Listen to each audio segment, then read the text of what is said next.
Every trader I've coached with inconsistent results had one of three mindset leaks. Not a strategy problem and not a market problem, a mindset leak they couldn't see. So in this video, I'm going to show you all three using real client stories, including one whose trading problem turned out to be caused by a single memory from his childhood. Fix these and your results will change dramatically. Let's get into it.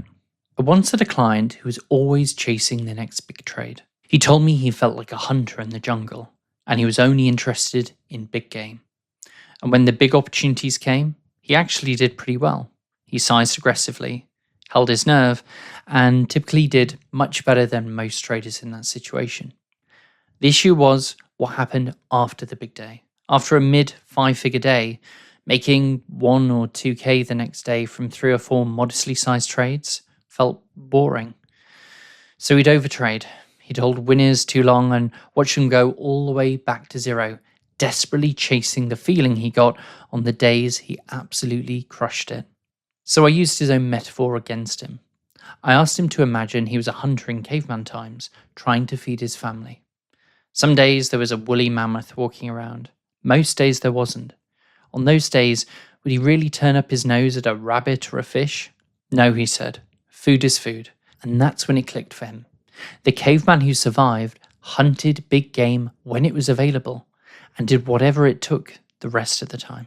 So lesson 1 is take every good opportunity the market gives you. The £1,000 days, the £50,000 days, they all end up in the same account. But this lesson won't fix your mindset on its own, not without the next one. I once had a client who would compare himself to every other trader on his floor. Every call he'd moan about someone else's numbers. Jeff made more than me today, a grad outperformed me this week. The kicker was he was a very successful trader and incredibly competitive, but that competitiveness had turned toxic.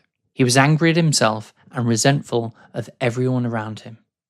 So we dug deep into a session, and during hypnotherapy, we found a memory, his father criticizing him for scoring 92 out of 100 on a test.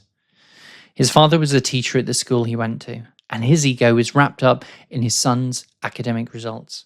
Second place in his eyes wasn't good enough. That belief followed my client onto the trading floor. Either he was beating everyone or he was a failure. But think about the maths of that for a second.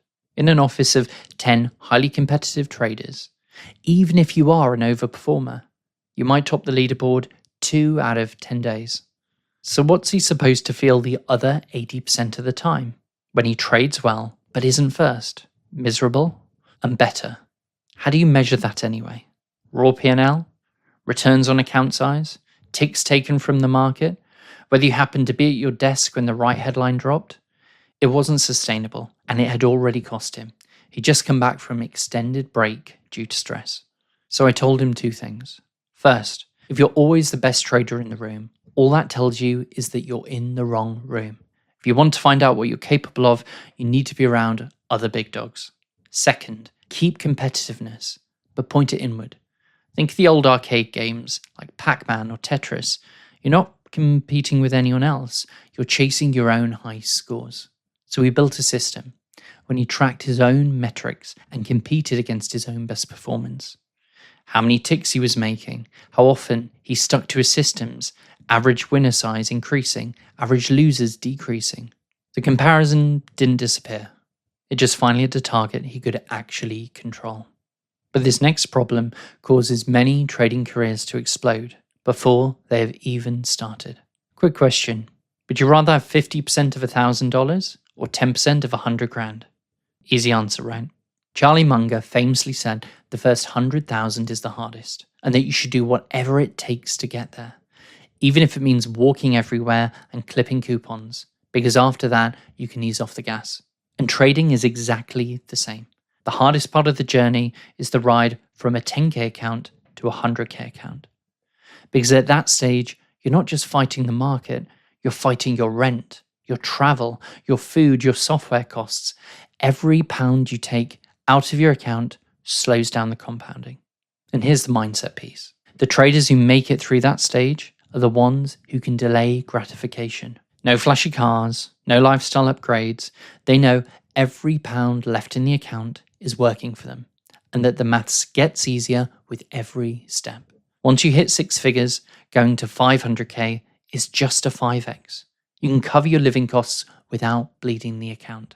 The traders who never make it, they're the ones who want to look successful before they are successful. And that's a mindset leak, and it's fatal. So be patient, stay thrifty, get to that first 100k.